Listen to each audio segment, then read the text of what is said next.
babies, it's that time again. Yeah, I waited till it got just a little bit light out because I left early today. Today's lesson is going to be a little challenging because I started my fine-tooth combing through the Bible. And so I'm temporarily out of Genesis and jumped into what I call the history books. So we're looking at Joshua, which is really just very disturbing.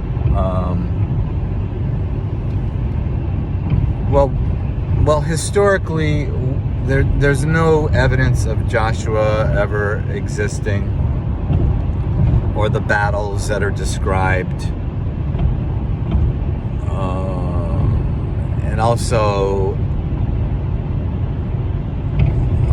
it was probably written around 800 BC, and the stories it's supposed to be recounting are like hundreds of years prior to that.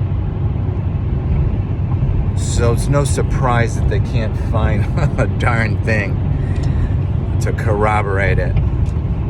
And good thing, because it's basically a genocidal mess. And it's just, for the most part, it's just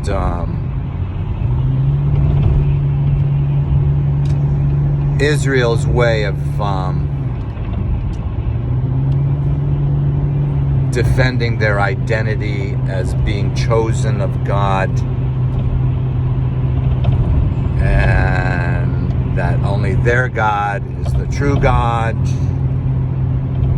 and the proof of that are all the battles that were won by God himself and not the Israelites.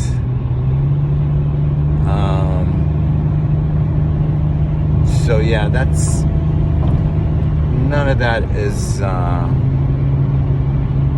sounding at all like Jesus to me. Thank God that we have Jesus. And I was asking God this, as I'm going through this, I'm like, how have you put up with this misunderstanding of the Bible all these centuries? I really don't get it. I mean, I understand that God is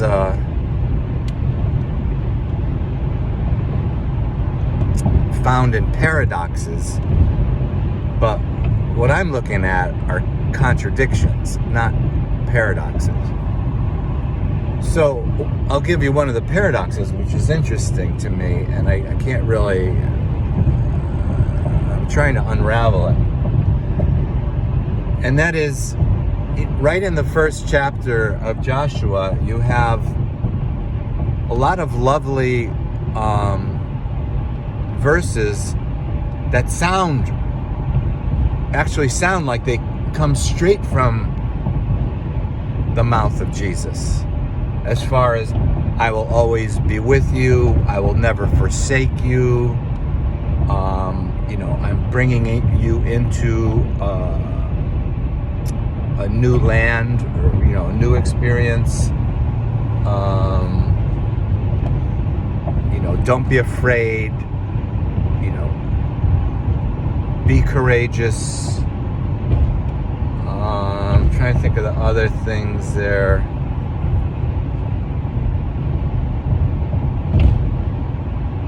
I can't think of them right now, but they're the words that I've always found to be very helpful in times of trouble or doubt, or you're going through something. It's those kind of assurances from God that have always sustained me.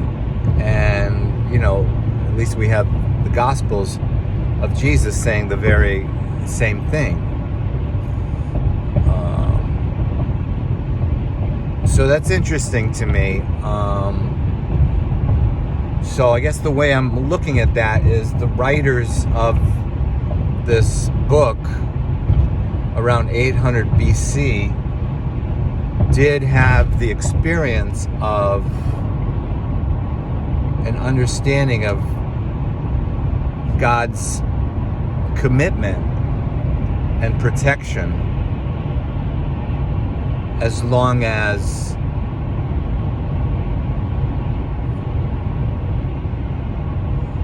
we're being, I'm saying we're being obedient or meditating on His Word, valuing what His Word is, high above anything else. As long as you have that discipline, then He will always be faithful. You'll have the experience of His faithfulness, and that's pretty much been my experience in my life. Not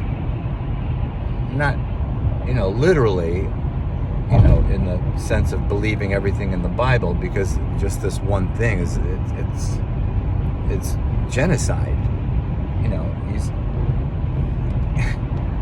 God's destroying Canaan because He promised it to Israel, and just to show you that I'm a God of my word, you're going to destroy every man, woman, and child, and there you go. There's your promised land. It kind of reminds me of like Columbus destroying the Native Americans, and we're calling it, we discovered America. Oh, really? Looks like you murdered an entire culture. So, yeah, that's a problem. But somehow, through it all, we get these little nuggets, and that's what I'm trying to get after here. I'm trying to figure out what is exactly going on. Because if something is trustworthy, then I want to know what it is. Because I do believe that when God promises something, there's a pattern to it. There's wisdom in it. You can trust what's being said. So our job is to figure out what's being said. Now, thankfully, without going into all this historical search,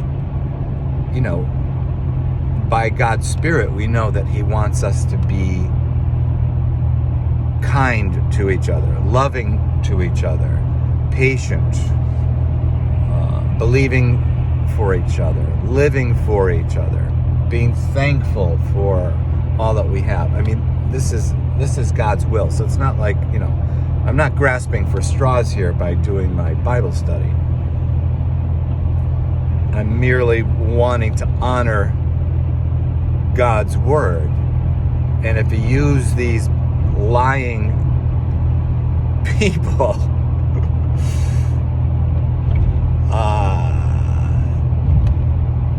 and kept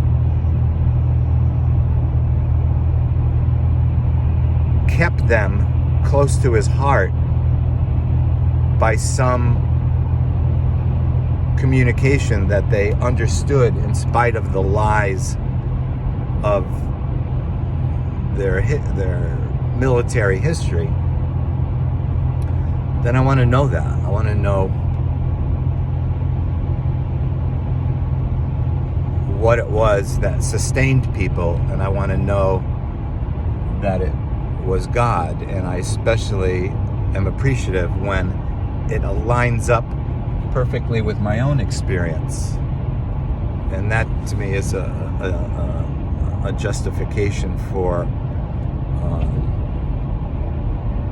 rightly dividing the word of truth, as it's said.